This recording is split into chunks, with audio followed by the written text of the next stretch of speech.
Nós. Ah, eu sei.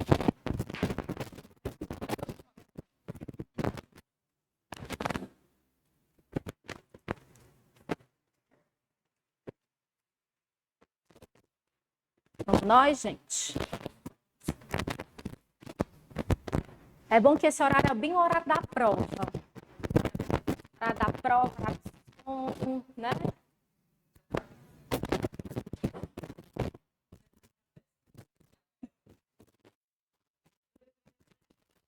Foi. Mas tu tomou energético no meio da prova? Ah. Ah. É.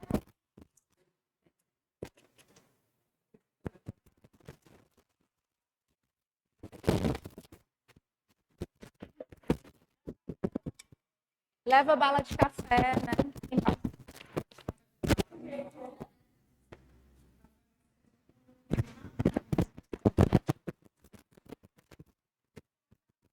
Toma.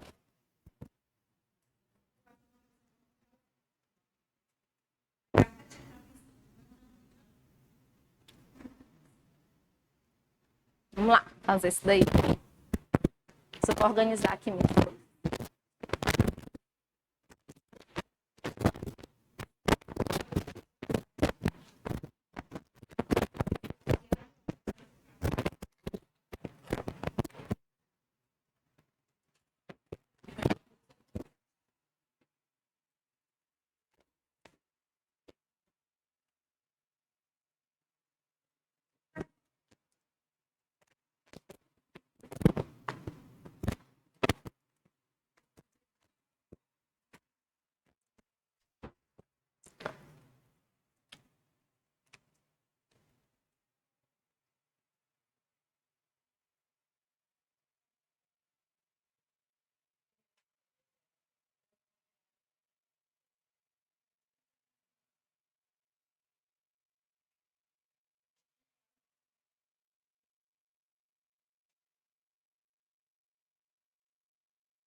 Terminaram já?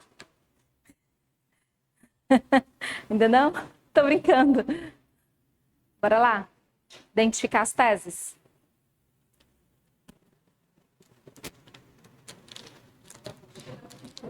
É a página 22.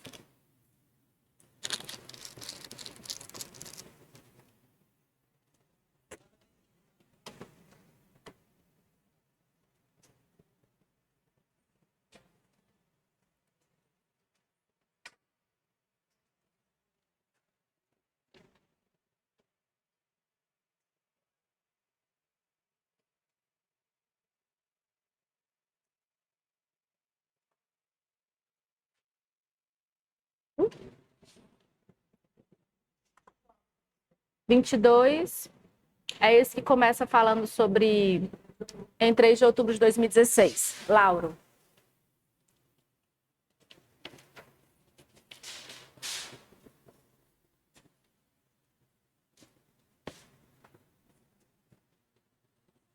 Já comi, já comi, já comi. Não, gatinha. É.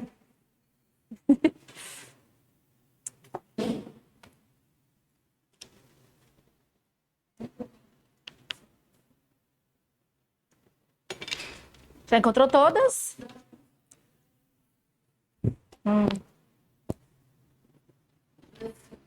Encontrou, lindona? Quantas teses?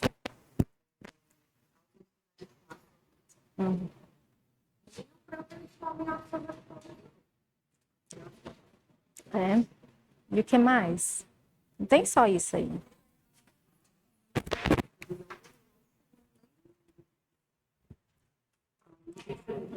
Eita, que é frio pra caramba, gente. Que é muito frio. Tem que subir isso aí. Eu sou pequenininha, eu não consigo subir aqui.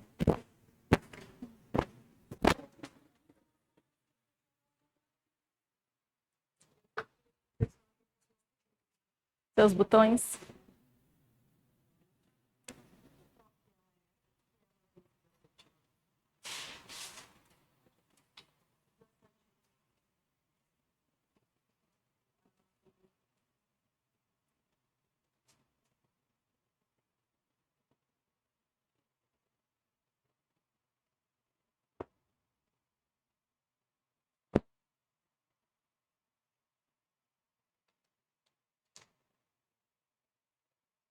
Negócio do documento tem um assunto.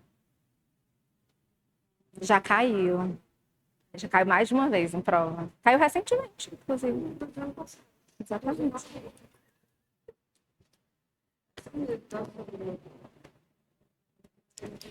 Achou a súmula?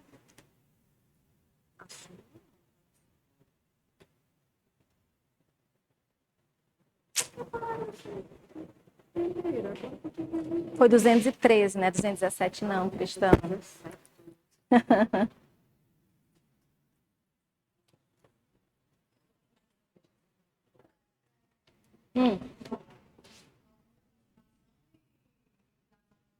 Mas não é só isso, né? Tem outras coisas. Muito mais coisas. É uma alegação final. Deve ter pelo menos umas 5 teses.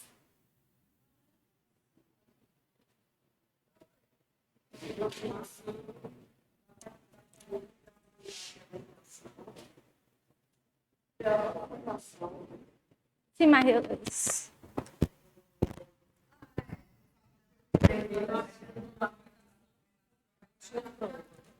e onde é que está isso? Onde é que tem falando que precisa mostrar a certidão de nascimento? Caiu na última prova, inclusive, isso.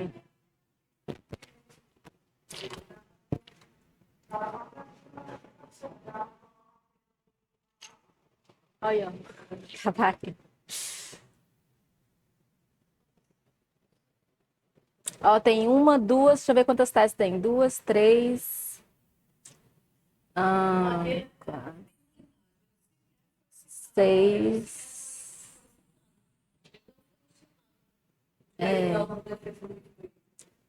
Seis, sete. Sete, tem 7 teses.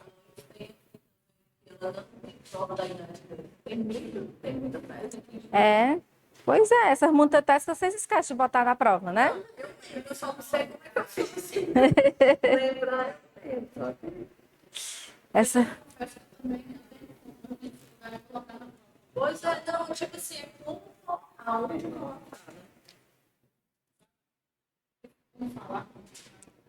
É, né?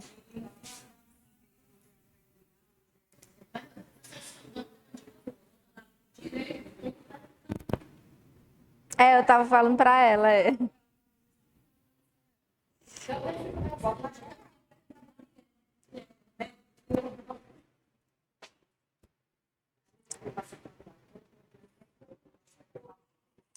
É...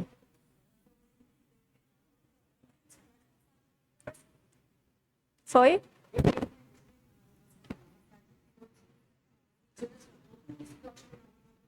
Não, a maioria não gosta, na verdade.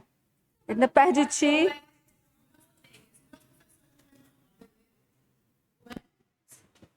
Olha aí. Abrir. Uhum. Isabela é ótima. Ah.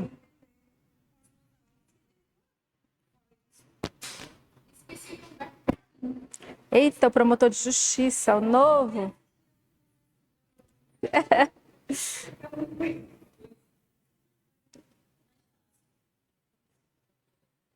A minha professora foi ano passado, esse ano. Uhum. Vamos nós?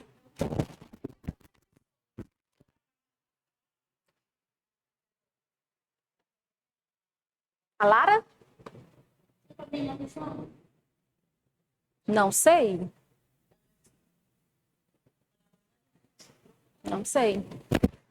Vamos lá, eu vou ler com vocês, tá bom? Então. Ah, sim, Lisiane não. Não. Não, a Lisiane era defensora, ela está na segunda instância, inclusive. Lidiane não era segunda instância, não é defensora, não. É professora de penal. Ela acho que está na Facete agora, Unicet, né? Vamos lá. Em 3 de outubro de 2016, na cidade de Campos, no estado do Rio de Janeiro, Lauro, 33 anos, que é obcecado por Maria, estagiária de uma outra empresa que está situada no mesmo prédio em que fica o seu local de trabalho, não mais aceitando a rejeição dela, decidiu que a obrigaria a manter relações sexuais com ele, independentemente de sua concordância. Confiante em sua decisão, resolveu adquirir uma arma de fogo de uso permitido, considerando que tinha autorização para tanto, e a registrou, tornando-a regular. Precisando que alguém o substituísse no local de trabalho no dia do crime, narrou sua intenção criminosa para José, melhor amigo com quem trabalha, assegurando que comprou a arma exclusivamente para ameaçar Maria a manter com ele conjunção carnal, mas que não a lesionaria de forma alguma. Ainda esclareceu a José que alugara um quarto em um motel e compraram uma mordaça para evitar que Maria gritasse e os fatos fossem descobertos. Quando Lauro saía de casa em seu carro para encontrar Maria, foi surpreendido por uma viatura da Polícia Militar que havia sido alertado por José sobre o crime prestes a acontecer, sendo efetuada a prisão de Lauro em flagrante. Vamos lá, gente. O Lauro se animou todinho, contou para amizade, começou os atos executórios? Não. Ele ficou nos atos preparatórios. Se ele ficou nos atos preparatórios, é crime? Por quê? A tipicidade formal, né? Por que a tipicidade formal? Porque os atos preparatórios não estão no código. Aquilo que não está no código é atípico formalmente, tá bom? Tranquilo? A gente iniciou... Não, isso não é nulidade. Sim, que tu começou... Tá falando... Certo? Continuando aí. Tá aqui, né? Em sede policial, Maria foi ouvida, afirmando, apesar de não apresentar documentos, que tinha 17 anos. Se ela não tem documento, gente, eu consigo comprovar a idade dela? Não. Qual foi a súmula que caiu na última prova e que está aqui nessa peça? Pode dar. Não. A súmula que eu preciso de um documento hábil para provar a idade dela. Súmula 74, gente. Súmula 74.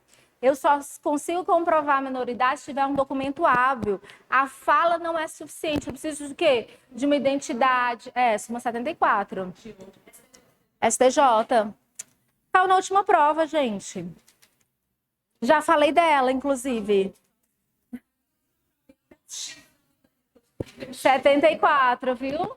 Vamos lá. Não adianta ela falar, não, viu? Que tem 17 anos, precisa apresentar documento. E que Lauro sempre manteve comportamento estranho com ela, razão que tinha interesse em ver o autor dos fatos responsabilizado criminalmente. Após receber os autos, considerando que o detido possui autorização para portar armas de fogo, o Ministério Público denunciou Lauro apenas pela prática do crime de estupro qualificado. Artigo 203, parágrafo 1º, artigo 14, inciso 2, com o artigo 61, inciso 2, a linha F. Eu tenho que ver tudo isso, gente, né? Vamos lá. Vai lá para o artigo 213. O 213, parágrafo 1º. O que é o 213, parágrafo 1º? A gente tem que ver para questionar. Contra menores de 18 anos, né? Então, a gente tem como comprovar que ela... Quer dizer, o MP tem como comprovar que ela tem menos de 18 anos? Não. Então, esse parágrafo 1º, ó, já vai embora. Agora, vai lá para o artigo 61, inciso 2, a linha F. Artigo 61, inciso 2, a linha F. Artigo 61, inciso 2, a linha F.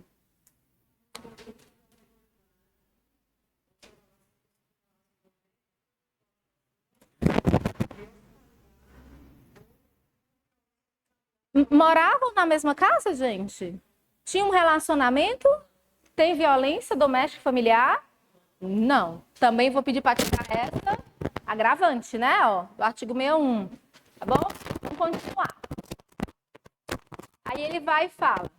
O processo teve regular prosseguimento, mas em razão da demora para a realização da instrução, Lauro foi colocado em liberdade. Na audiência de instrução e julgamento, a vítima... Desculpa, gente, eu estava lendo de novo, né? José foi ouvido, com 17 anos, apesar de ter sido seu documento, né, de identificação para confirmar. Onde é que eu estou, gente? O processo O processo teve seu regular prosseguimento, mas em razão da demora para a realização da instrução, Lauro foi colocado em liberdade. Na audiência de instrução e julgamento, a vítima Maria foi ouvida, confirmou suas declarações em sede policial, disse que de 17 anos, apesar de ter esquecido seu documento de identificação, para confirmar, apenas apresentando cópia da sua matrícula escolar sem indicar a data de nascimento, para demonstrar que de fato era Maria. Gente, não adianta de nada.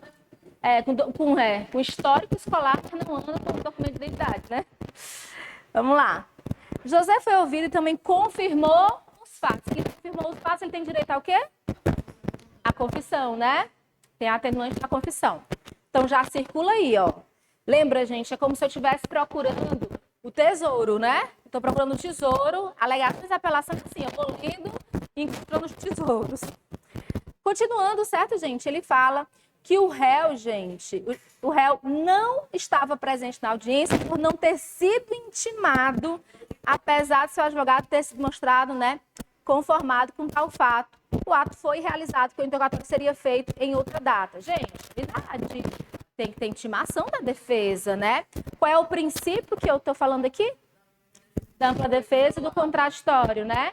Se é o princípio da ampla defesa e do contraditório, gera nulidade, né? Tem um específico da intimação. Tem um específico da intimação. O 564, ele tem um específico da intimação citação. H. Poderia, mas tinha que colocar o H para acertar. Não ia adiantar. G. A linha G.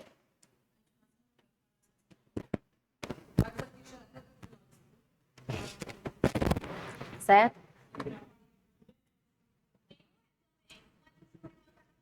Como é que é? Não tem um específico. Não, o específico da intimação é a intimação do júri, não é?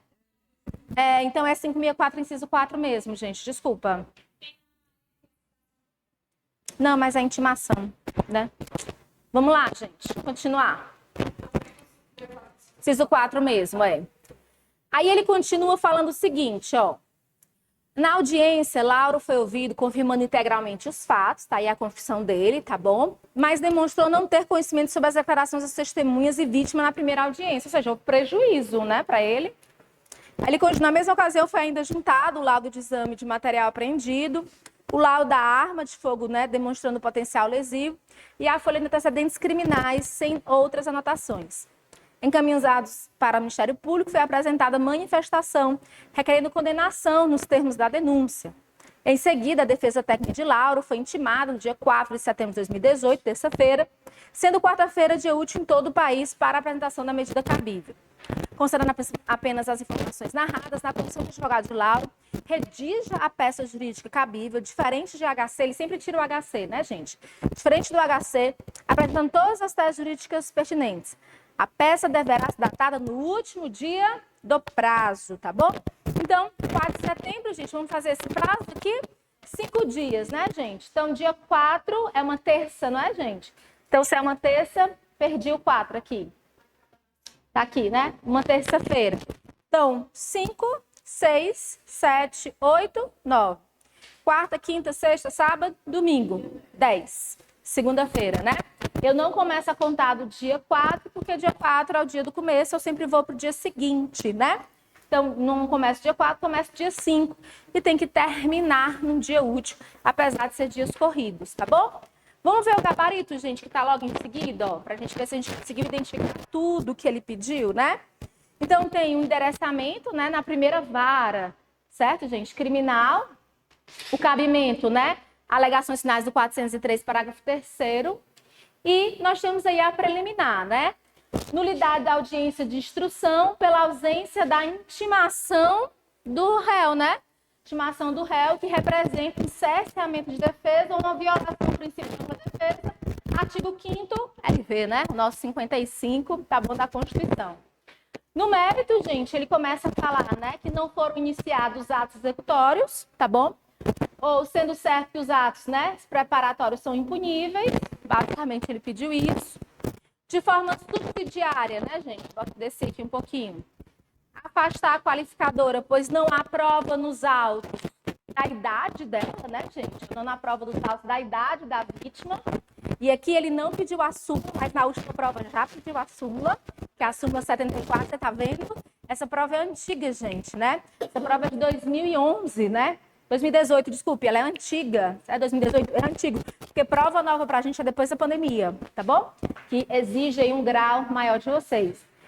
Pena base no mínimo que toda peça tem que ter, toda apelação e toda alegação finais tem que pedir pena base no mínimo, certo?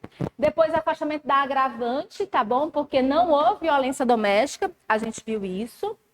Depois o reconhecimento da atenuante da confissão espontânea também. Aplicação, né, do quanto de redução na tentativa, achei interessante que a gente não viu, tá bom? Abre aí o artigo 14, por favor, gente, o artigo 14. O artigo 14, ele fala da tentativa e ele traz um parágrafo único, tá bom? Nesse parágrafo único, ele fala que a pessoa vai responder pelo crime, né, da pena do crime consumado, com diminuição de 1 a 2 terços, não é? Diminuição de 1 a 2 terços. Como é que eu sei que o juiz deve diminuir 1 terço ou 2 terços? Vamos lá. Eu tenho aqui a tentativa, certo? Eu tenho de 1 a 2 terços. Vocês vão de convite, gente, que quanto mais próximo da consumação, menor a diminuição? Então, presta atenção. Eu quase matei a pessoa, ficou na penha, ela ficou assim, ó. Ela foi em coma, quase morreu. Vou diminuir pouco. Agora, gente, fiquei bem longe. Não encontrei nem a vítima. Então, a tentativa, ó, a diminuição deve ser maior. Então, olha só o que ele fala aqui, ó. Ele vai falar, gente, a aplicação do quanto máximo da redução. Então, eu vou reduzir o máximo dessa tentativa, porque ele ficou bem longe da consumação. Caso Vossa Excelência não entenda que é atos preparatórios, entenda que nem se encontrar com ela se encontrou. Ele ficou... Não precisa não, mas precisa dizer do quanto, né? Quanto máximo. Subsidiária. A tentativa não é uma causa de diminuição, terceira fase. Deu tanto que ele bota, ele vai falar, né, da pena base no mínimo, depois ele fala da agravante e ele vem falar da tentativa, terceira fase. Bom? Bem longe da consumação. Regime aberto, crime aberto, anda para cima, tá bom? Então ele coloca aqui. E a aplicação da suspensão da pena, né? Como se trata de estupro, né? Tem violência, não pode PRD, mas pode SUSIS, certo? Na sequenciazinha que ele coloca aí. Bom? Acharam muito complicada essa? Mais tranquilo? Vamos resolver a nossa... um pouquinho do nosso simulado, gente, por favor? Certo? Simulado. Eu coloquei o simulado no grupo também, se você não tiver dificuldade de olhar aqui, tá bom? Mas eu botei no grupo também. Esse simulado foi aplicado sexta-feira, gente. Se você não fez e quiser fazer, eu recomendo que faça, mesmo vendo aqui, pode fazer sem problema nenhum. Eu preciso que você escreva este negócio, tá bom? Tem aí, tem simulado nos documentos, tem, viu? Eu coloquei tudo seguido, eu botei com gabarito, botei isso. Então, vamos lá. Rodrigo, policial rodoviário federal, estava há 24 horas de plantão, quando foi destacado para uma operação na BR-116. Durante essa operação na rodoviária federal, a equipe da PRF, em que estava com o Rodrigo, abordou Pamela e solicitou a apresentação de sua carteira nacional de habilitação, no certificado de registro e licenciamento do veículo. Na ocasião, Pamela entregou os documentos, mas estava muito nervosa, o que gerou desconfiança de Rodrigo, que ao consultar o sistema, verificou que o veículo era clonado. Interpelada, Pamela alegou que tinha comprado o veículo de um amigo pelo preço do mercado e que não sabia como era o carro clonado. Rodrigo, como agente policial, começou a realizar os procedimentos adequados dessa situação. Assim solicitou que Pamela saísse do veículo, né? Então Pamela saísse do veículo. O policial realizou uma busca pessoal nela, pois a policial mulher tinha saído para uma diligência. Gente, essa parte da policial mulher, eu pulei uma linha, foi? Ai, gente, Rodrigo, como agente policial, começou a realizar essa parte, né, que eu tô? Realizar os procedimentos adequados à situação. Assim solicitou que Pamela saísse do veículo, mas ela se negou. Então, ele usou de força necessária para fazê-la cumprir a ordem. Em razão da conduta de Pamela, o policial realizou uma busca pessoal nela, pois a policial mulher tinha saído para uma diligência. Vamos lá. Houve algum erro? Qual? É preferencialmente mulher. Se não tiver isso, se não tiver presença de uma mulher, o homem pode fazer. Porque não tinha revista de ninguém, porque são poucas as policiais mulheres. Isso tem no Código de Processo Penal, a gente vê já já. Certo? Continuando, gente. Após a revista pessoal, ela fez uma vistoria no veículo e revistou a mochila dela. Pamela ficou constrangida com a atitude policial. Gente, ele não fez nada demais. Ele fez uma revista. Ele tem poder de polícia para isso. Se fosse um segurança particular, tudo bem, mas o policial tem poder de polícia para isso, tá bom? Né? Aí tá.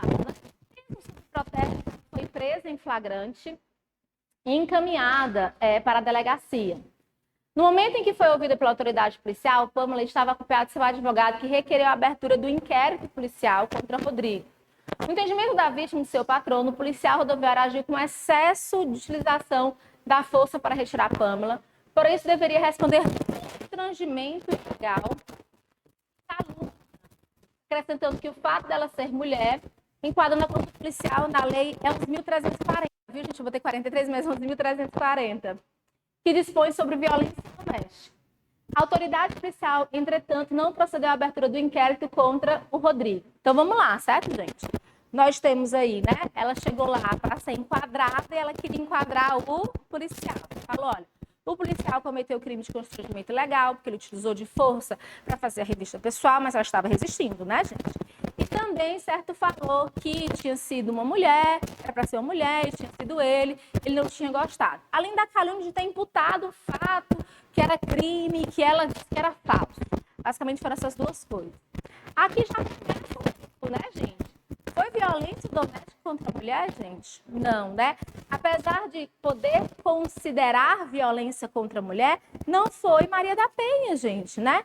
O policial, certo, gente? Ela não tem nenhuma relação familiar, nenhuma relação íntima de afeto, nem moram na mesma casa.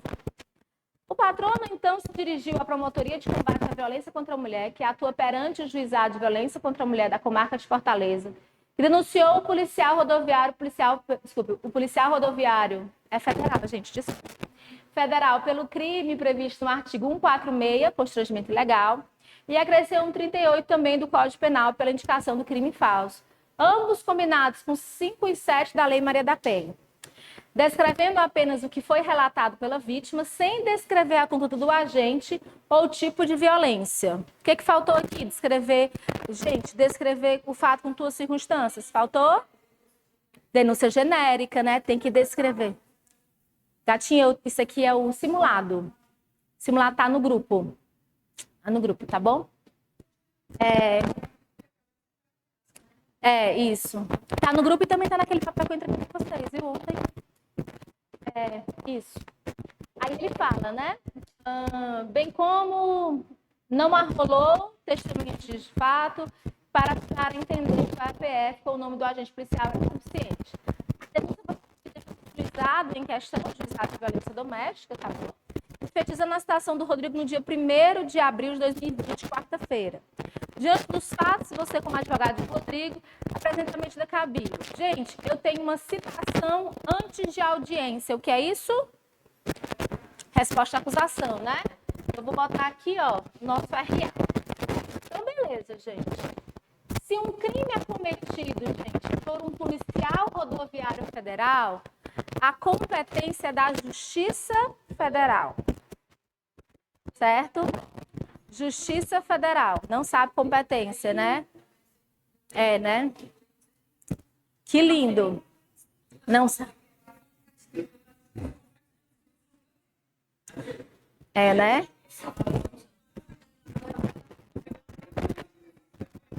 Vamos lá, ó. Vamos aqui, ó. Só para vocês terem uma noção, né? Então, a competência começa, certo, gente? Eu identificando se vai para o juizado especial criminal, se vai para uma vara do júri ou se vai para uma vara criminal. Quando é, gente, que vai para o juizado especial criminal? De menor potencial ofensivo, né? Igual ou abaixo de 2 anos, ou as contravenções penais. Qual é o tipo de crime que não pode ir para o juizado especial criminal? Violência doméstica. Violência doméstica não cabe aqui, tá bom? Violência doméstica. Beleza. A gente já está no comecinho, né? O júri, gente. O júri é competente para os crimes dolosos contra a vida. Quais são os crimes dolosos contra a vida? Tortura, não.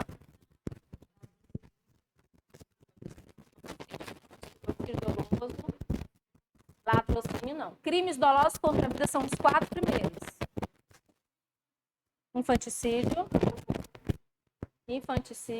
aborto e 122. Abre, gente, o código, não tem problema, não. Latrocínio, crime contra o patrimônio. É roubo seguido de morte. Não é contra a vida. O fato de ter morte não quer dizer que é crime contra a vida. Antigamente, né? Ao suicídio ou automutilação. Beleza. Estamos falando de constrangimento legal e crime de calúnia, né? Não entra aqui, né? Vai entrar onde? Na vara criminal. Professora, mas calúnia não seria juizado? Seria, gente, se não tivesse somado com o quê? Com constrangimento legal. Quando soma, gente, passa dos 2 anos, tá bom? Passa dos 2 anos. Então, na vara criminal, sozinha, né? Sozinha, sim. Porque, no caso da calúnia, tem pena até 2 anos. Quando soma com constrangimento, dá mais de 2. Porque não tem que somar, né? Nos crimes conexos. Vara criminal. Não, constrangimento legal é uma pessoa forçar você a fazer uma coisa que você não quer. Entendeu? É um pouco mais. Não é só humilhação, não. A humilhação é só injúria. Entendeu? O constrangimento é só injúria. Então, a vara criminal eu tenho a estadual e eu tenho a federal. Então, a gente está aqui no nosso caso, né? Nosso caso não é GCRIM, não é júri, é vara criminal. A gente precisa saber se é estadual ou federal. Para saber se é federal, gente, abre aí, ó, o artigo 109 da Constituição Federal. De maneira geral, gente, tudo que envolve a União e tudo que envolve, certo, gente, né, funcionários federais, instituições federais, vai para a federal. Crime que aconteceu dentro da UFC, né? Crime que aconteceu dentro da Caixa Econômica, envolvendo a Caixa Econômica, envolvendo dinheiro federal, tudo isso vai para o federal. Porque o 109, inciso 4, gente, vai falar sobre bens, sobre serviços e interesse da União. E aí, gente, embaixo do 4 do 109, tem 51 milhões de súmulas.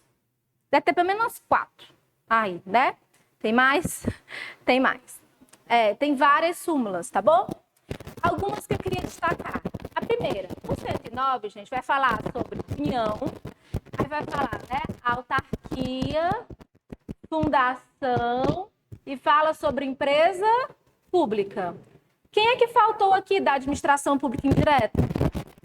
A sociedade economia mista.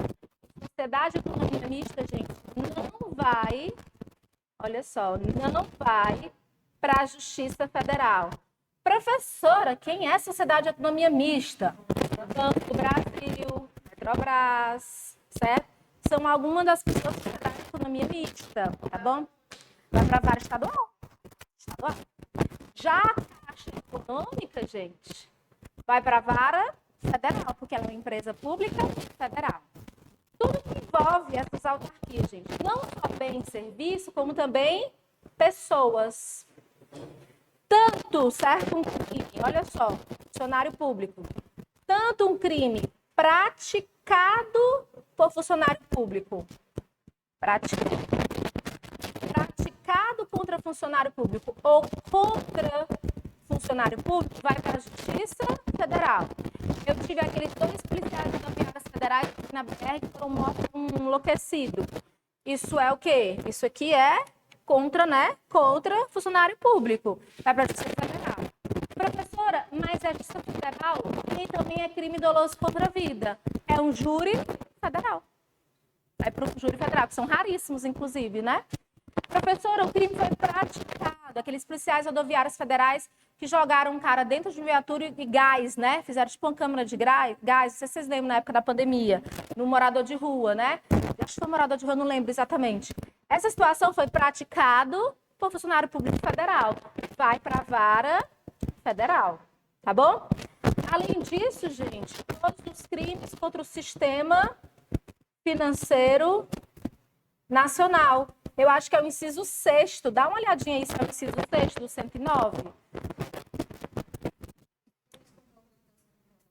É. Isso, exatamente. O sistema financeiro nacional vem para cá, tá bom? Contra índio não vem para cá. Contra direitos indígenas, sim, tá bom? Estou discutindo demarcação de terra indígena. Vai para a Justiça Federal. O índio praticou um crime, Justiça Estadual, tá bom? O índio foi morto, o índio, né, vai para a Justiça certa estadual. Tranquilo, gente, aqui? Então, basicamente, você tem que ver. Incorre, né, em alguma instituição. Foi praticado por um funcionário público federal. Aconteceu numa instituição, né, federal. Envolveu alguém, né, da União. Tudo isso vai para a vara federal. Professora, o que resta? Estadual, tá bom? Tranquilo até agora? Abre o 59 do Código de Processo Penal, por favor. 59 do Código de Processo Penal.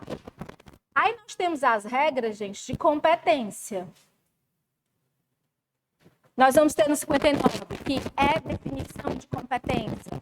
O lugar, domicílio do réu, aí vai ter prevenção, vai ter a natureza do 59 do Código de Processo Penal.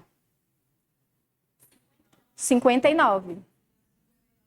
69, então, desculpa. 69, né? 69. 69. Do Código de Processo. Ele vai falar das regras de competência. Aí tem lugar da infração, domicílio do réu, natureza da infração, tem prevenção, conexão, continência, prerrogativa de função, tem várias situações, tá bom? Vamos lá para a regra. Como é que eu sei qual é o juiz que vai pegar essa causa? A primeira regra, que está no artigo 70, é o lugar da infração. E esse lugar da infração, gente, você tem que prestar atenção, que é o lugar da consumação. Não sei se vocês estão vendo aí, ó. É o lugar do resultado, tá bom? Então, é onde o crime, certo? Houve a consumação, onde ele deveria ter se consumado, né? O último ato da tentativa, por assim dizer. O lugar da infração vai ser a regra. É por isso, gente, que no caso lá da Lava Jato, do Lula, o crime foi, o processo foi anulado. Onde é que estava, gente, o sítio de Atibaia e o triplex? Em São Paulo. Não está em Curitiba. Professora, mas é porque é por conexão. Não havia conexão entre os casos da Petrobras e o que ele tinha recebido de triplex, de Atibaia, etc. Aquilo é outra história. Então, era uma regra de competência. Regra de competência, gente, que gera prejuízo, nulidade. Anula o processo todo de novo. Tá bom? Basicamente é isso.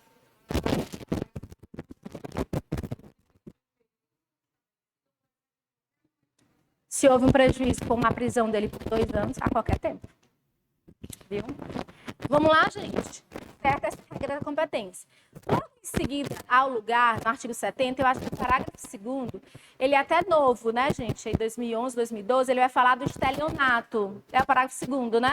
O parágrafo 2º vai falar que quando a gente tem estelionato por transferência de valores, é o segundo, gente, é o terceiro. 70. Código de Processo Penal, quem está vendo agora?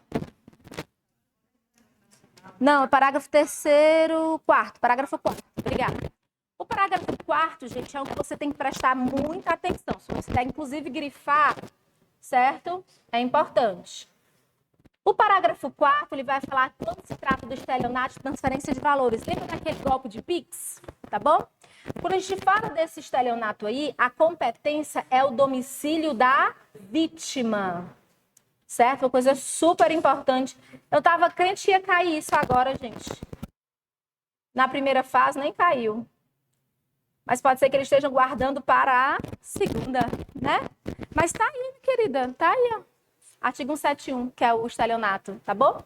Então, o domicílio da vítima, beleza? Existem, certo, gente? Algumas regras de conexão e continência, que tá logo em seguida. Mas a gente não vai entrar nisso agora, não. Você tem que lembrar o seguinte, se os crimes foram praticados juntos, eles são crimes conexos. Vai ser todo mundo julgado no mesmo lugar. E quando eu falo de crimes conexos, eu tenho as chamadas regras de atração. Então, por exemplo, gente, né? Eu tenho crimes conexos, eu tenho crimes comuns e eu tenho crimes do júri. Aí olha para cá, gente. O júri é definido pela Constituição. Os crimes comuns pelo Código de Processo Penal. Quem é que tem mais força? O júri, porque está na Constituição. Então, se eu tenho crime comum com crime do júri, vai ser todo mundo julgado no júri. Lembra do goleiro Bruno, ocultação de cadáver, homicídio, etc? Todo mundo pro júri. Segundo, eu tenho crime comuns estaduais e eu tenho crimes federais. O crime, né, a Polícia Federal está na Constituição, o de comum está no Código de Processo Penal. Quem é que ganha, gente? Federal. Bom? Então, uma aulinha de competência em 3 segundos. Não importa. Federal sempre é. Beleza? Estão passando por nossa RA? Posta acusação. Então, o nosso endereçamento aí, gente, ele ainda vai ser para os juizados de violência doméstica. Porque é onde está, certo, correndo o processo. Por mais que seja. Aí eu vou colocar um preliminar de incompetência. Falar, juiz, não é competente, tá bom? Então, vamos lá, endereçamento. Vou para a minha fundamentação.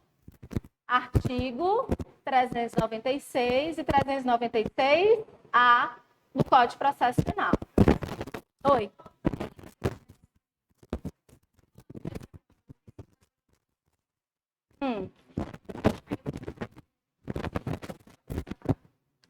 Tá falando do juiz? Como é que escreve, né?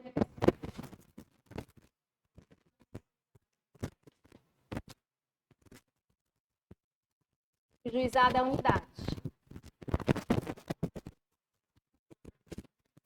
Bom, a OAB não tem necessidade de colocar a unidade.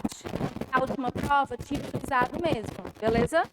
Mas tecnicamente tem que ter unidade. Juizado tem unidade, juizado não tem nada. Tá bom? Então é a unidade do juizado. A unidade do juizado.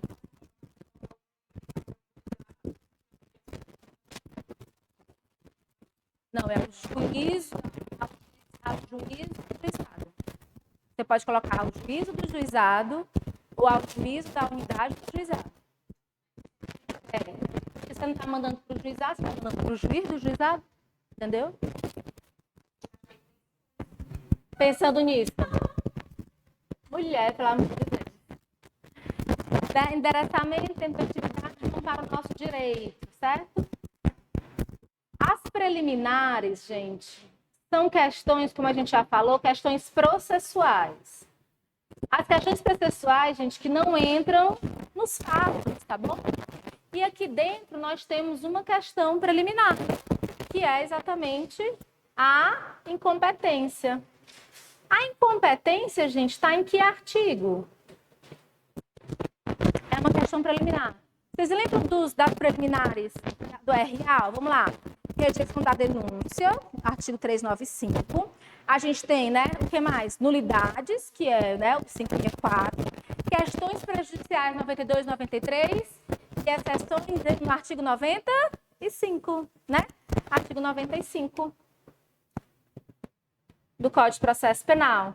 Como é que eu vou falar que ele é incompetente? Vou falar que ele é incompetente porque quem é competente é o artigo 109, inciso 4 da Constituição Federal, porque foi praticado por um funcionário público federal. Beleza? Já não é a primeira vez que o AB cobra isso aqui, né? Essa parte eu que fiz da minha cabeça, né? Mas não é a primeira vez que o AB cobra isso, né? Na outro exame teve um negócio federal, tá bom? Então tenham cuidado com isso.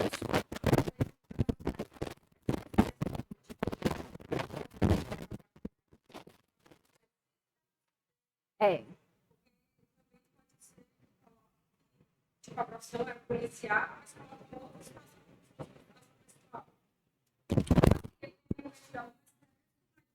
Ah, sim, entendi. É. Tem que ser, tem que ser.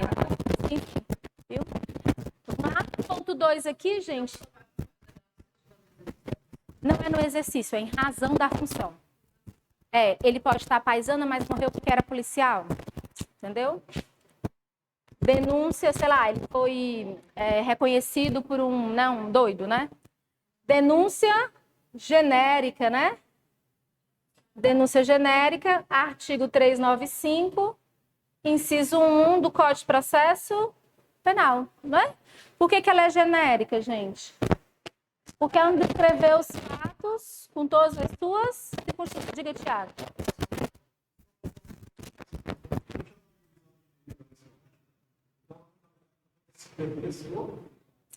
Não é adjudicado de violência doméstica, ele devia ter ido para a parte federal. Viu? Tá errado. Não, tem que falar. Tem que falar onde é, questão. Tem que falar. Mas só tem 5 opções. Júri criminal, estadual, federal. São 4 opções. Não é muita coisa.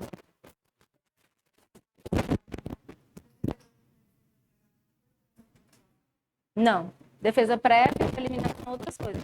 Vou lá já falar aqui para vocês. A defesa prévia, ela vem antes do recebimento da denúncia. A acusação vem depois do recebimento da denúncia. Vou falar já disso. Bom, denúncia genérica 395, inciso 1, beleza? Aí, gente, nós temos que falar que a denúncia genérica porque ela não descreveu o fato com todas as suas circunstâncias, exigência do artigo 41. E por isso, gente, ela é inepta. Certo? Deve ser rejeitada.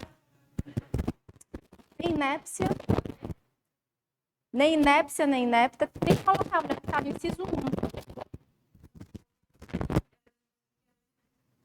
1. Não ganha todos os pontos. Vocês estão com uma cara de sono do caramba. O que foi que aconteceu? Eu dei mais tempo para você, para a moça, piorou? É porque deu tempo para esfriar?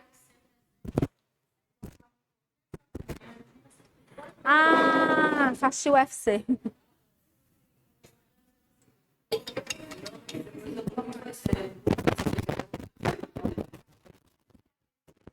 Vamos lá. Preliminar. Ok, vou para o meu mérito, né?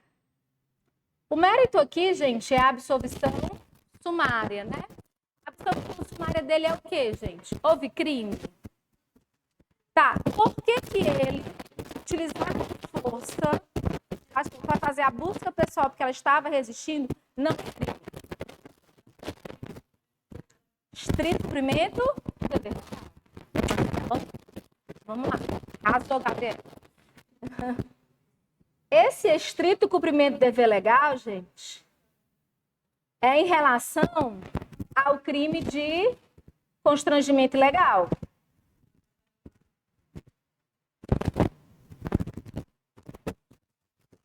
Ele estava apenas seguindo o dever dele, o que a lei fala. Se estiver resistindo, deve, né? Vou até colocar aqui embaixo, né, para ficar melhor. Aqui, ó. Tá bom? Inclusive, né, gente, até a súmula, que é a súmula vinculante 11, fala sobre isso, né? Sobre quando a pessoa estiver, né, resistindo, pode utilizar de força, pode colocar as agentes, tá bom? eu falo sobre isso. Em relação à calúnia, gente, o fato é atípico porque ele não imputou um falso, gente. Ele achava que ela tinha cometido... Ele não estava imputando um fato fácil definido como crime. Aqui, gente, para cada crime, vai ter um absoluto diferente. Enquanto que aqui será uma excludente de licitude, aqui será uma atipicidade. Tá bom? Vamos fazer essa defesa naquele modelo que eu faço para vocês, ó. Tese, artigo, justificativo e daí. Tese, primeiro dever, estrito, cumprimento, dever, legal. Artigo 23, inciso 3º do Código Penal. Justificativo, ele estava cumprindo o dever de policial, né? Ela resistiu e ela e fez o que tinha que ser feito. Então, ele estava cumprindo um dever legal. Que, inclusive, está presente na súmula vinculante número 11. E daí, gente, que é escrito cumprimento de dever legal? Daí.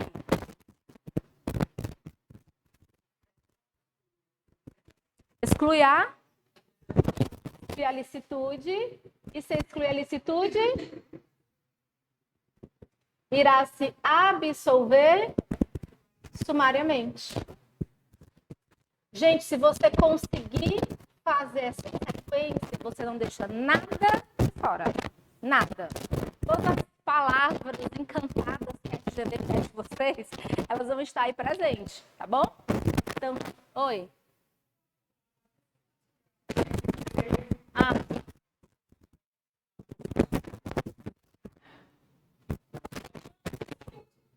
Não, é que a parte de cima não era nada, não. É só falando das regras, eu boto aqui embaixo. E tinha as regras de atração. Eu boto aqui. Júri Federal. Beleza? Melhorou? Certo? Tranquilo, gente. Não tem tese subsidiária na resposta à acusação. Acertou, gente. Mais ou menos foi no rumo. Né?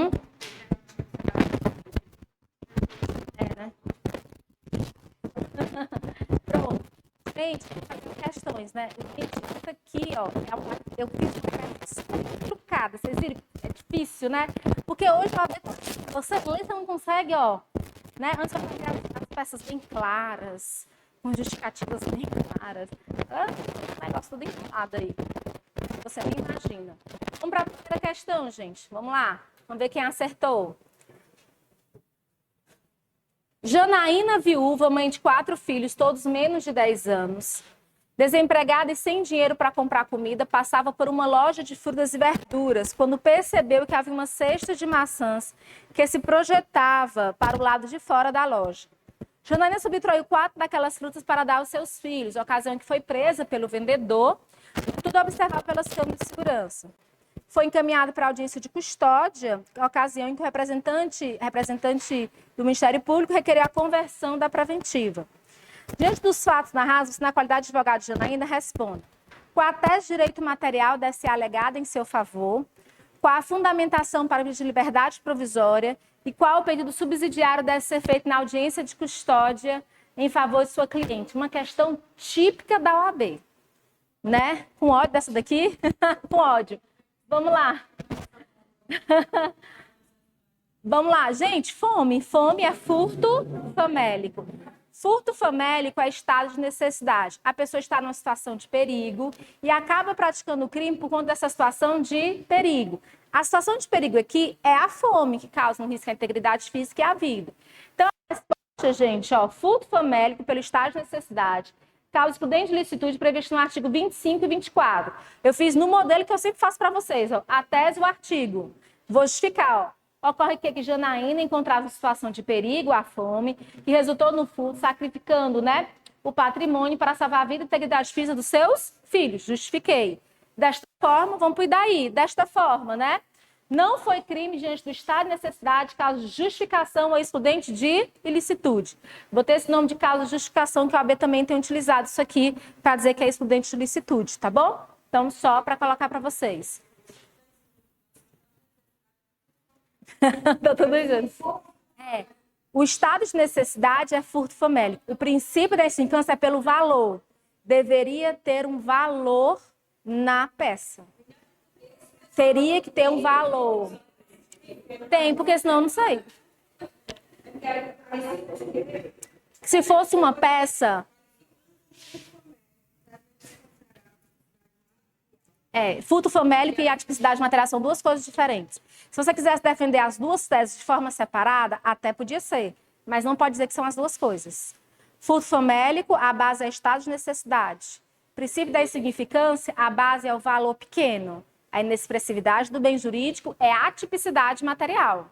Entendeu? Então, são duas coisas diferentes. Gente, essa segunda da liberdade provisória?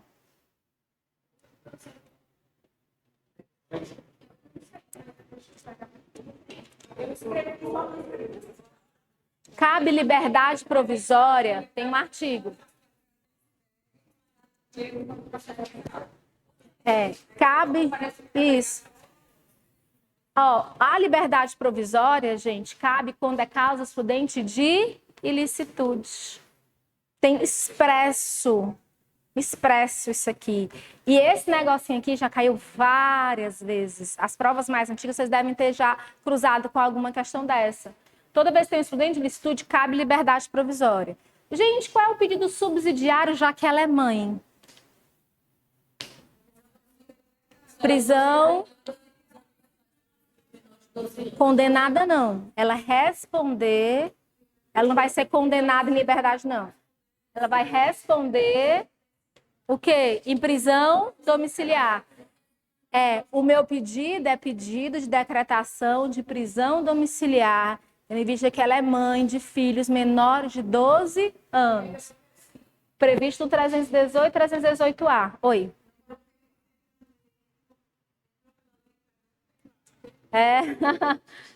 Mas conseguiu lembrar que era prisão domiciliar? Vamos ver. Oi. Não é SUSIS, não. Prisão domiciliar é prisão preventiva domiciliar.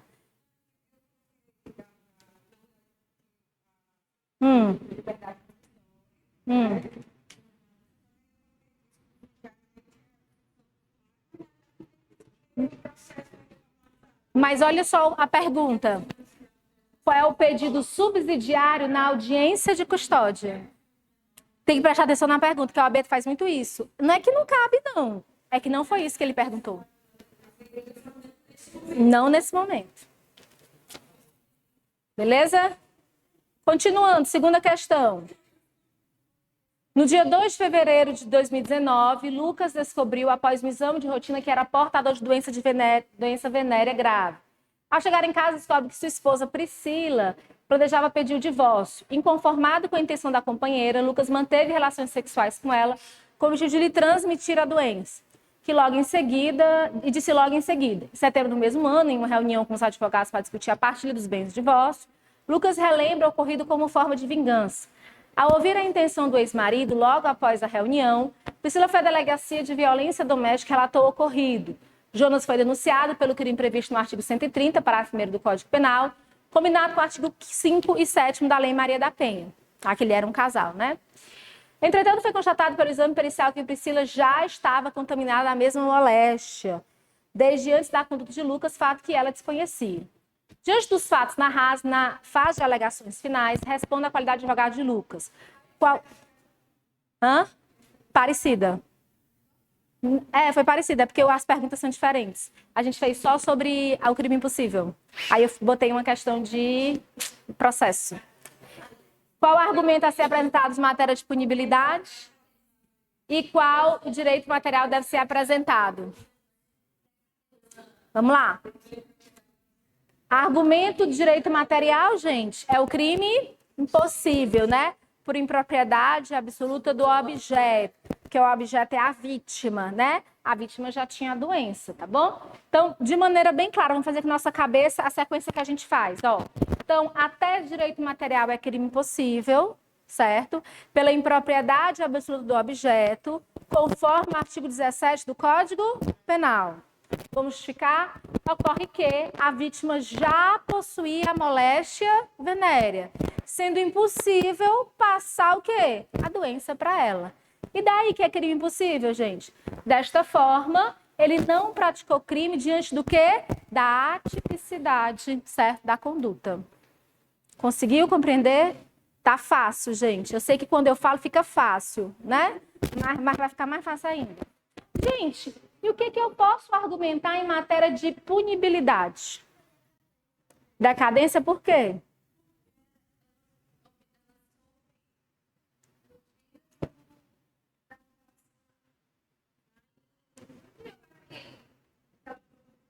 Mas decadência pelo quê? Passou o quê? É? Mas por quê? O crime é o quê? É condicionada, é privada? E onde é que tem isso? Não, onde é que tem falando que esse crime é condicionado à representação? Lembra que você tem que justificar? É junto com o crime, gente, é junto com o crime. Artigo 130. É no próprio 130. Não lembrou disso? Quando ele fala sobre punibilidade, ele está perguntando a extinção de punibilidade. Aí você vai ver o que enquadra dentro do artigo 107, que é a prescrição, decadência, anistia, graça. 130, parágrafo 2º. Então vamos lá, ó. Qual argumento deve ser apresentado em matéria de punibilidade? Decadência, né? Decadência, conforme o artigo 103 do Código Penal. Aí vamos explicar. Ocorre que crime de moléstia grave, 130, né? O 130, o crime de moléstia grave trata de um crime de ação penal pública condicionada à representação, conforme o 130, parágrafo 2º, que tem um prazo de 6 meses a partir da autoria. Ela ficou sabendo no dia, gente, foi fevereiro, ó. Fevereiro de 2019, ele contou logo, ó, que tinha intenção de passar a doença, tá bom? Aí eles estão aqui, gente, em setembro, já passaram os 6 meses, tá bom? Então você fala, ela ficou sabendo da autoria do crime em fevereiro e já se passaram 6 meses até então. Vamos ir daí?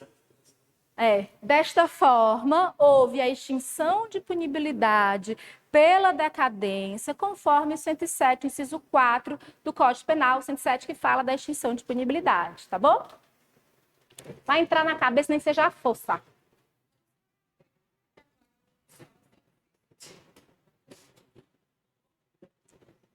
Cento e três.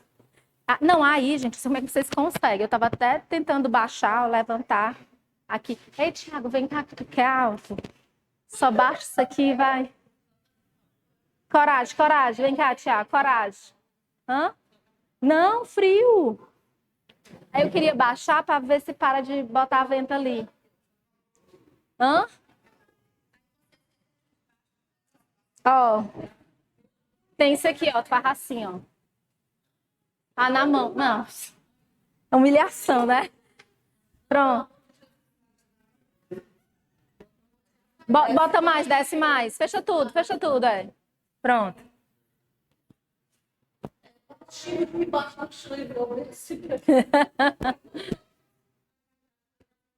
Vamos lá.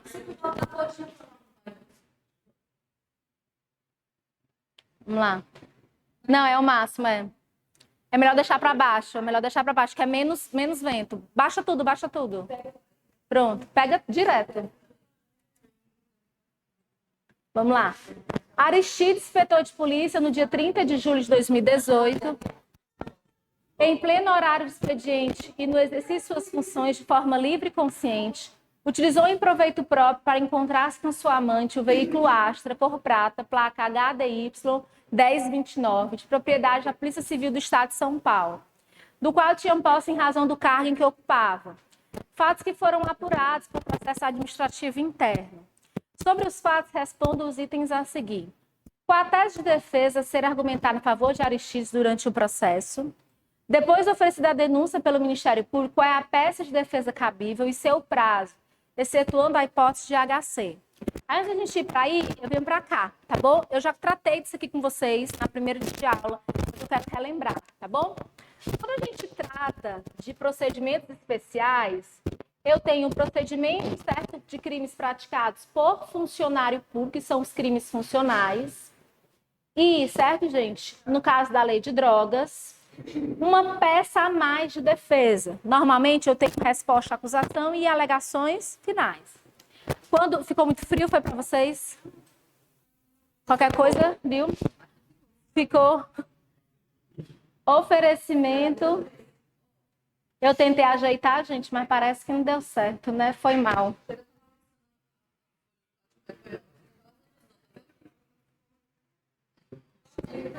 Recebimento da denúncia. Para lá é melhor. Então, vamos lá. Entre o oferecimento e o recebimento da denúncia, gente, nesses dois procedimentos eu vou ter uma peça a mais. Normalmente eu não tenho. O Ministério Público oferece denúncia, o juiz recebe de forma liminar, inclusive. Só que nessas duas, nesses dois procedimentos, eu vou ter uma peçazinha a mais. No caso, certo, gente, de crime praticado por funcionário público, o nome será a defesa preliminar. A defesa preliminar está no 514 do Código de Processo Penal, tá bom? E ela só vai existir se não tiver inquérito policial. Isso é o que diz a súmula 330, tá bom? Se eu tiver inquérito policial, eu não preciso, certo, gente, de defesa preliminar. O objetivo dessa defesa preliminar, gente, é fazer com que essa denúncia não seja recebida. Tanto que o objetivo é rejeitar a denúncia, apurar nulidades e assim diante. A mesma peça, gente, existe na lei de drogas, no mesmo local. A pessoa vai ser notificada depois do oferecimento da denúncia, ó. Notificada após o oferecimento da denúncia. Essa notificação acontece depois que oferece a denúncia, ela é notificada para apresentar essa peçazinha assim. Na lei de drogas, além do objetivo de rejeitar a denúncia das nulidades, tem um objetivo a mais, que é transformar o tráfico em crime de usuário, tá bom? Esse objetivozinho a mais. Então, no caso aqui da nossa questão, a letra B de bola, que fala que depois de oferecida a denúncia, ele é notificado, qual é a peça que vai surgir, gente? Defesa preliminar. Defesa preliminar prevista no 414 do Código de Processo Penal. É a resposta. Inclusive, gente, quando pergunta qual é a peça, qual é o recurso, é a coisa mais fácil de se responder, porque é o nome da peça e o artigo. Não, é um 5 aqui. É porque só ficou... Mas é 514. Certo? 514. Tá bom? Gente, e a tese de defesa dele, ó. A tese de defesa. Alguém lembrava? É peculato de uso, né? Peculato de uso. Peculato de uso. Esse peculato de uso, gente, é porque ele pegou o carro para usar e devolver. Peculato de uso. Não, é porque é uma forma, né? Peculato é uma forma de furto, né? Mas é peculato de uso, gente, porque ele é funcionário público. Então, se ele pega uma coisa com intenção de devolver, seja no peculato, seja no furto, o fato ele é atípico. Não tem um artigo para basear isso. É só realmente doutrina. Atipicidade formal. Não está. Isso, mesmo caso do mecânico que pega o carro, dá uma volta, mesma coisa, viu? Questão 4. Helena... Ficou pior, foi? Fale, meu Deus. Do frio.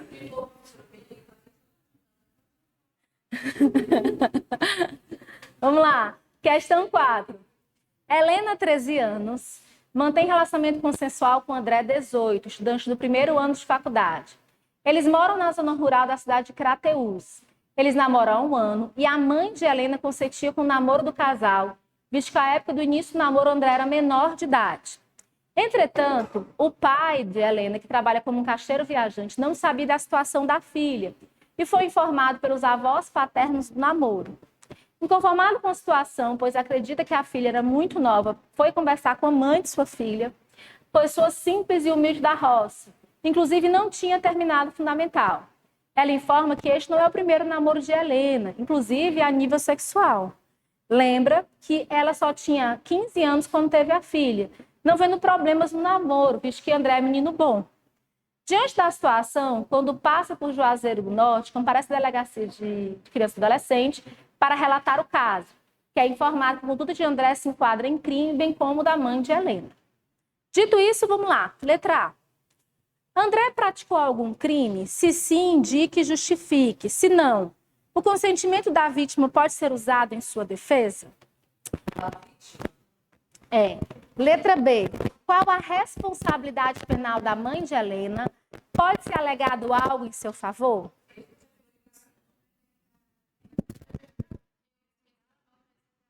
Vamos lá, né? Vamos organizar a nossa vida. Vamos primeiro no André, né? O André é o namorado de 18 anos, tá bom? Que tá namorando com uma menina de 13.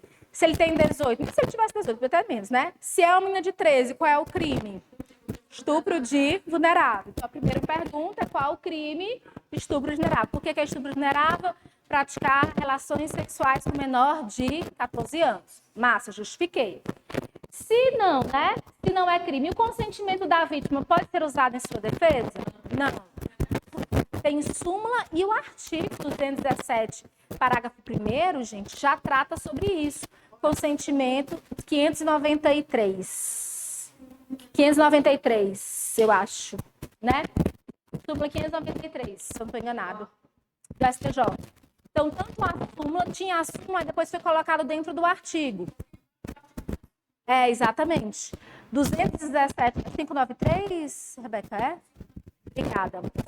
Então, o 217, parágrafo 1º, já fala isso. Consentimento da vítima, experiência sexual anterior. Não quero saber, meu querido, é caixão e vela preta. Hoje, gente, em termos de estupro de vulnerável, um rapaz assim, ou se fosse uma moça, tanto faz. A única defesa que a gente viu ao longo dos anos na prova é aquele erro de tipo, a pessoa errar sobre a idade, tá bom? O erro sobre a idade. Vamos lá. A mãe, certo, gente? Qual a responsabilidade penal de Helena? Como a mãe, na posição de garante, conforme o artigo 13, parágrafo 2º, ela responde pelo mesmo crime que o agressor, ela responde pelo resultado. Tem que citar o artigo 13, parágrafo 2º, gente, porque é lá que coloca que é o garante, tá bom? Lá que está a defesa do garante. Só que ela é uma pessoa simples, gente, ela não sabia que era crime. Se ela não sabia que era crime, qual é a tese que eu posso utilizar em favor? Quando a pessoa não sabe o que é permitido ou proibido. Erro de proibição. Artigo 21. O erro de proibição exclui o quê? Culpabilidade, né? Para quem ainda está com dificuldade nas teses, gente, sugiro assistir a aula de novo de tese, fazer o quadrinho e muita questão. Citar 3 cores de tese. Certo? Beleza, gente? Aqui, vamos agora, gente, né, nesse finalzinho, abre aí o código no artigo 121, por favor. Artigo 121, do Código Penal mesmo.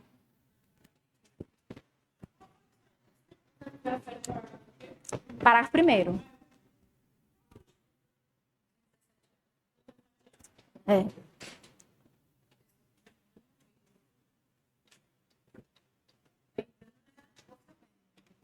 Tá dando a força? Vocês estão bem acabadinhos hoje. Não querendo falar mal. Aí vamos lá.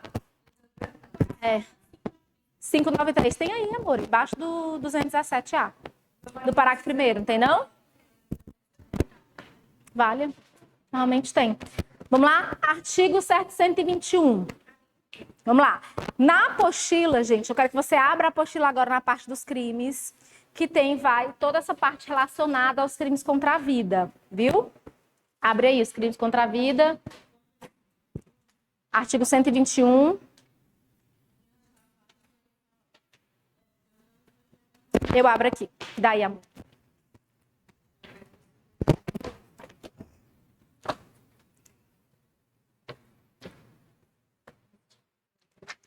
Página 136. Página 136. Acharam aí?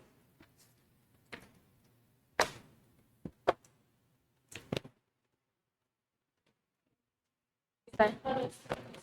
136, a página. O artigo 121, gente, ele teve aí uma modificação, tá bom?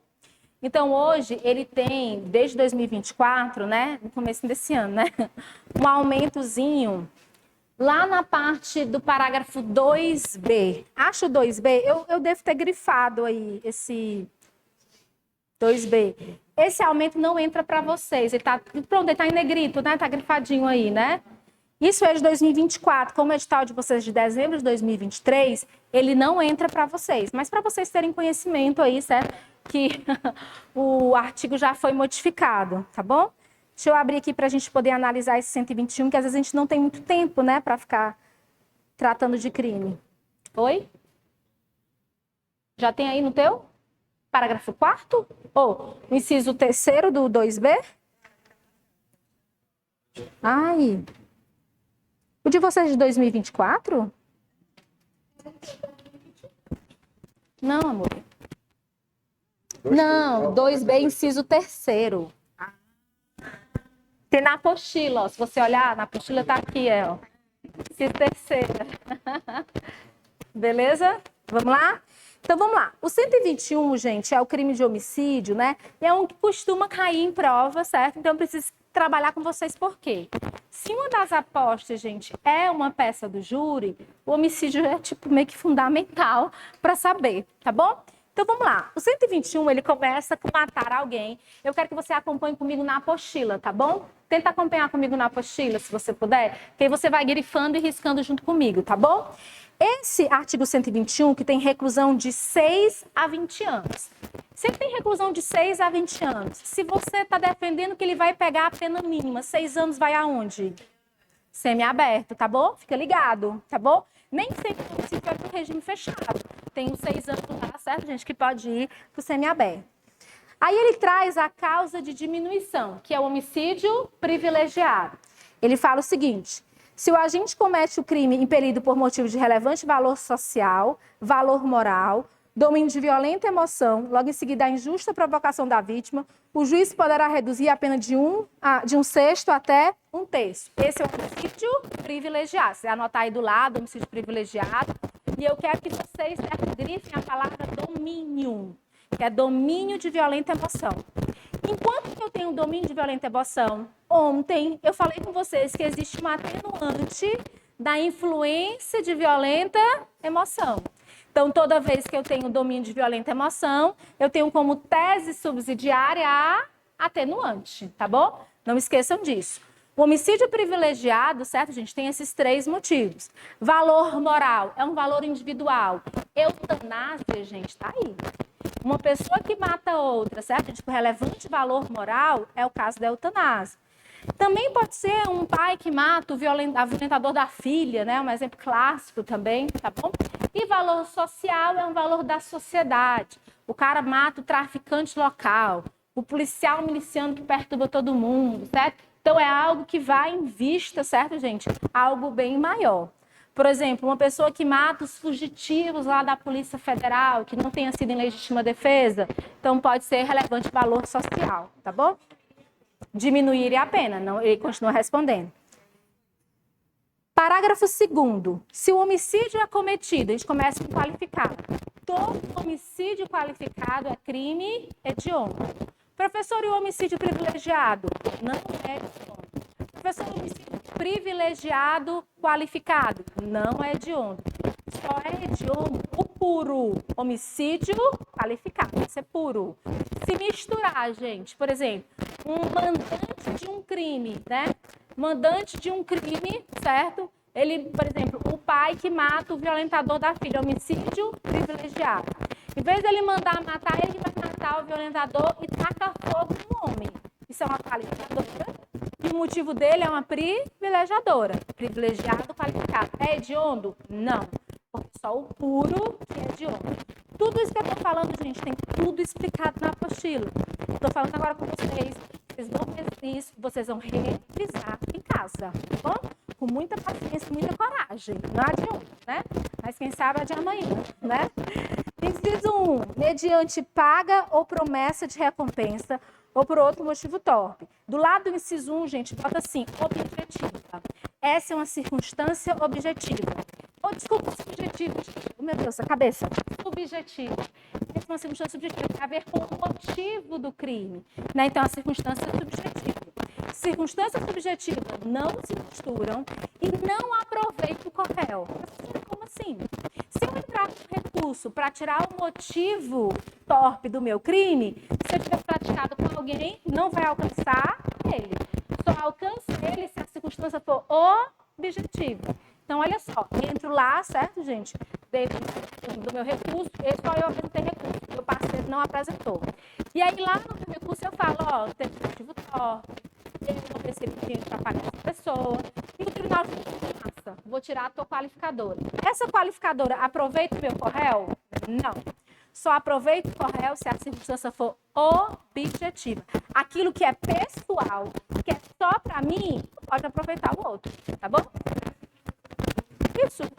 Receber dinheiro para pagar, motivo torpe, motivo fútil. Motivo do crime é meu, entendeu? Tipo, eu resolvi matar meu pai. Aí veio um amigo me ajudar. Essa circunstância. Eu respondo por uma pena a mais por ter matado meu pai. Não responde. Entendeu?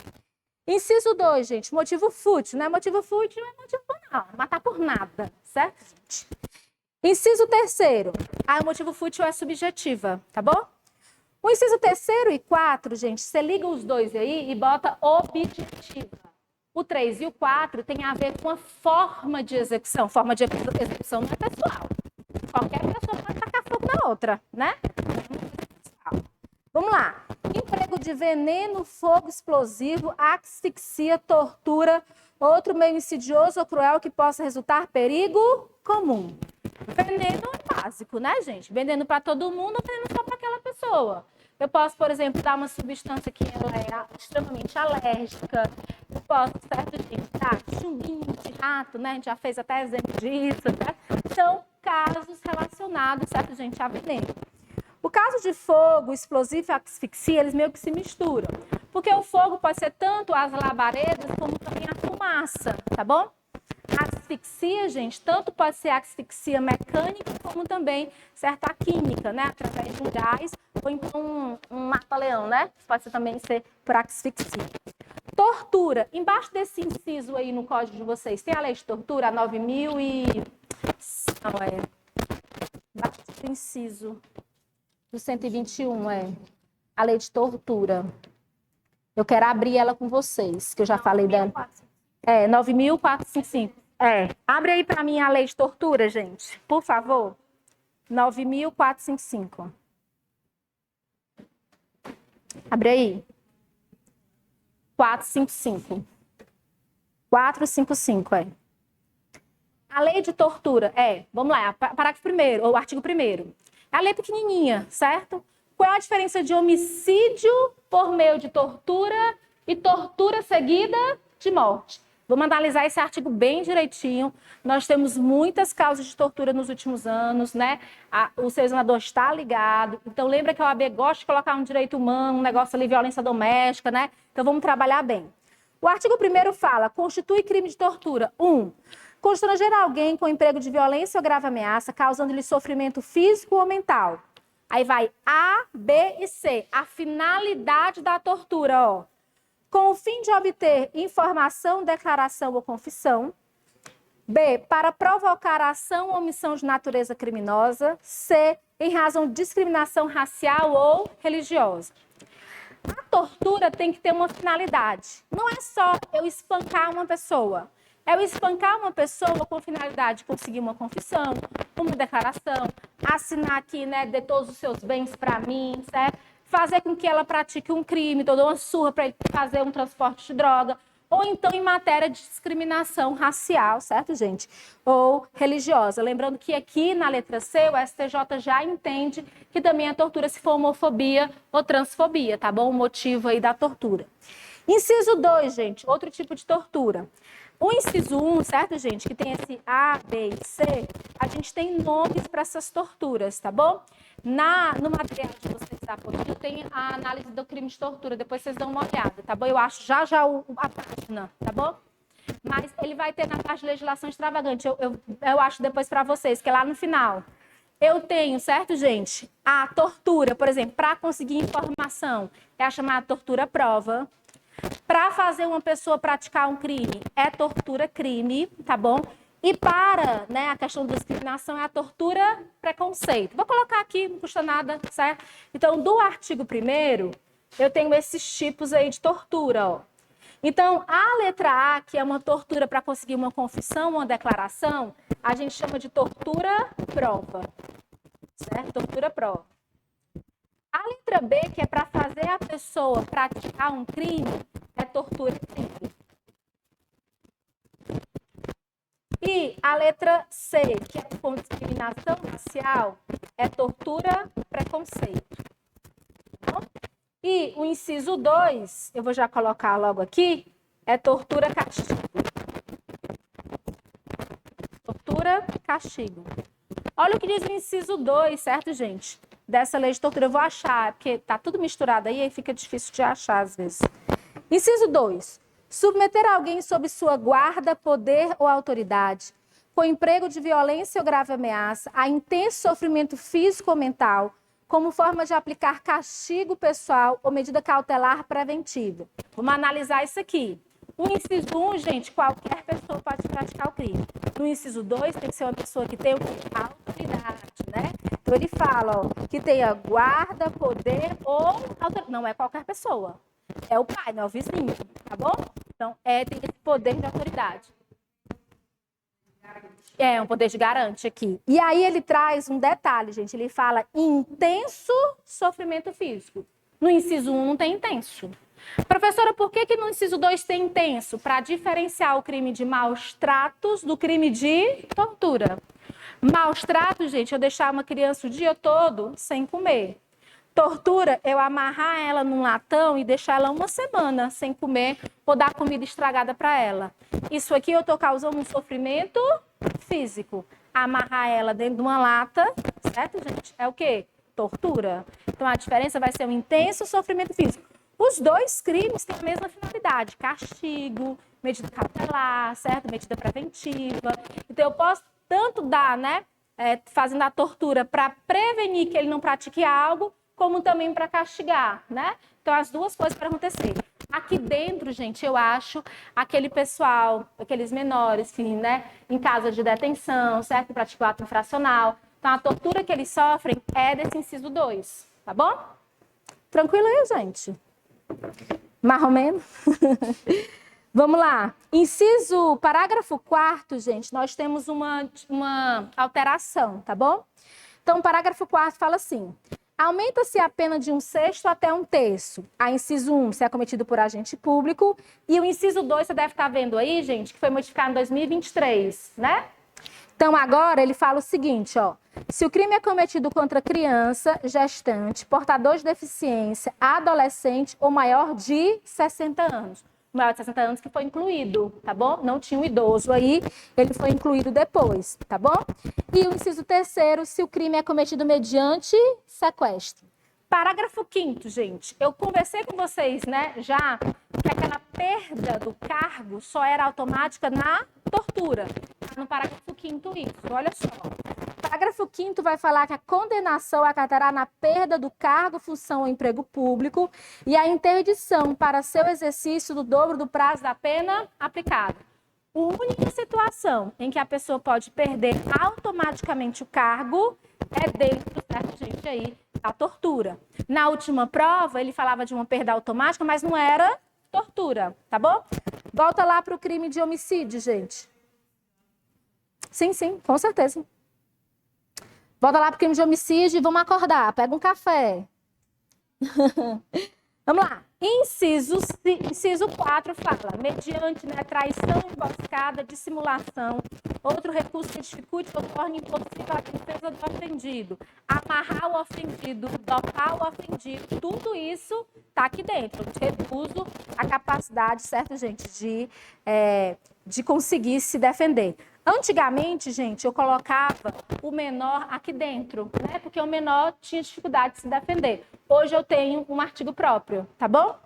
Vamos lá. Inciso 5, para assegurar a execução, ocultação, impunidade ou vantagem de outro crime. Essa também é uma circunstância, certo, gente? Que é objetiva, tá bom? É uma circunstância objetiva. E o inciso 6º também é, certo, objetiva. O feminicídio é objetivo, tá bom? Eu posso praticar um feminicídio e juntar, certo, gente, com uma possibilidade de privilégio, tá bom? Então, essa é a possibilidade. Feminicídio. Parágrafo 1º, juntar privilégio e qualificador. Certo? Outra mulher por razão de condição do sexo feminino. O inciso, certo? O 8º e o 9º foram os últimos incluídos, né? O emprego de arma de fogo uso restrito ou proibido. Gente, qualquer arma. É só arma do restrito ou proibido. Do menor de 14 anos. Se é menor de 14 anos, gente, se ele tem 14, é homicídio qualificado? É menor de 14. Ter 14 não é qualificado, tá bom? Tranquilo aí, gente? Inciso, artigo 2A, gente, fala. Considera-se que há razões de condição de sexo feminino, violência doméstica familiar, menosprezo ou discriminação à condição de mulher. Gente, eu tenho uma mulher trans que morreu por ser trans. Eu enquadro em qual inciso? No 2, menosprezo, né, a condição de mulher. Lembra, gente, onde eu vejo mulher, eu vou ler o quê? Mulher trans. Já está extremamente pacificado. Tá, tipo, maduro, tese madura para cair na prova já, né? Porque a gente já está pacificado, tá bom? Já saiu pelo STJ, já tá tudo bonitinho, certo? Artigo 2B. A pena de homicídio contra menor de 14 anos é aumentada. 1. Se metade se a vítima for deficiente ou doença que implique o aumento de vulnerabilidade. O artigo 2, inciso 2 fala se o autor é acidente, padrasta, vai trazer todas aquelas pessoas, né, que estão. E eu quero destacar, gente, que nesse inciso 2 existe um empregador da vítima. Se a vítima está em trabalho infantil e morre em decorrência de trabalho infantil, o trabalhador pratica homicídio qualificado, viu? Que ele coloca aí o trabalhador. O inciso 3º, gente, ele fala instituição de educação básica, pública ou privada. Esse inciso 3º foi por conta das inúmeras chacinas que nós tivemos ano passado, né? Então, se você mata um menor dentro da escola, isso não só é qualificado, como também tem um aumento aí de pena, tá bom? Horrível, né, gente? Porque esse inciso 3º não vai impedir ninguém de entrar na escola e fazer uma chacina, né? Só para vocês trazerem essa dúvida. Gente, continuando aí, eu quero ler com vocês o parágrafo 4º. O parágrafo 4º, ele às vezes cai muito como pegadinha. Olha o que diz o parágrafo 4º. No homicídio culposo, a pena é aumentada de 1/3 se o crime resulta de uma observância de regra técnica, o erro, né, o erro médico, né, gente? Tá aqui, ó, o erro médico, tá bom? Arte e ofício, se o agente deixa de prestar socorro, imediato socorro à vítima, não procura diminuir as consequências do seu ato ou foge para evitar a prisão em flagrante. Esses aumentos de pena só existem para homicídio culposo, não existe para homicídio doloso. É muito comum ele colocar ali. O juiz aumentou a pena na terceira fase, porque o abençoado, né, por exemplo, omitiu o socorro, fugiu do local do crime. Gente, o doloso não tem obrigação de ficar lá, não. A pessoa vai matar e vai ficar lá esperando. Não. É no culposo que tem que esperar, tá bom? O artigo continua e fala, sendo doloso o homicídio, a pena aumentada de 1/3 se o crime é contra menor de 14 anos ou maior de 60. Aqui para vale menor de 60, tá bom? Porque o menor de 14 já tem um artigo próprio. Gente, questão de prova que já caiu na segunda fase. Ele fala, a pessoa praticou homicídio culposo e o juiz aumentou porque a pessoa é idosa. Mas o aumento da pessoa idosa é só para homicídio doloso. Não tem para homicídio culposo, tá bom? Continuando, gente, parágrafo 5º. Na hipótese de homicídio culposo, o juiz poderá deixar de aplicar a pena se as consequências da infração atingirem o próprio agente se tornam tão grave que a sanção se torne desnecessária. É o tipo de homicídio que tem essa possibilidade, gente? Homicídio culposo. Como é o nome desse instituto, gente, que o juiz deixa de aplicar a pena? Perdão judicial. Perdão judicial. Existem outros tipos de perdão judicial ao longo, certo, gente, do Código. Não é só esse. Não, o perdão dado pelo juiz, que a anistia é dada pelo Poder Executivo Legislativo. Perdão judicial a gente tem aqui, o parto anônimo, a própria delação premiada, quando o juiz deixa de aplicar a pena, um perdão dado pelo juiz é chamado de perdão judicial, tá bom? Só isso. Existe, está na apostila, inclusive. Está na apostila, quiser eu digo a página, só para deixar claro, né?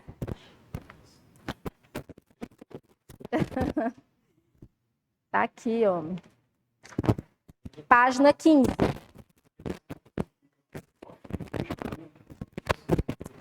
Exatamente. Parágrafo, certo, gente? Agora 7. A pena do feminicídio, gente, é aumentada de 1/3 até a metade se o crime é praticado durante a gestação dos 3 primeiros meses posteriores ao parto, contra a pessoa maior de 60 com deficiência ou com doenças degenerativas que acarretem condição limitante ou vulnerabilidade física ou mental, na presença física ou virtual. A presença pode ser virtual. Nós tivemos um caso há alguns anos, certo, gente? De duas meninas, duas mulheres que eram um casal, e aí uma delas odiava os sogros, aí a gente fez uma FaceTime. Oi, tudo bem, sogrinha e sogrinha? Deixa eu te mostrar uma coisa. Deu um tiro na companheira na frente dos sogros, por FaceTime, presença virtual. Teve pai que matou a mãe na frente da filha, certo? Isso é presença virtual. Presença virtual, a gente vê, gente, homicídio na presença virtual, estupro virtual, tudo isso existe, tá bom? Somente hoje em dia, né? Que a tecnologia está avançadíssima. Inciso 3º, inciso 4, descumprimento de medidas protetivas de urgência previstas no inciso 1, 2 e 3 do caput do artigo 22 da 340. Cumprimento de medida protetiva, gente, é quando ele tem a medida protetiva, se aproxima dela e rompe a medida protetiva e ainda mata ela, tá bom? Não tem esse aumento de pena. Tranquilo, gente? Posso encerrar por aqui? Beleza? Vamos descansar, vamos fazer as peças, tá bom?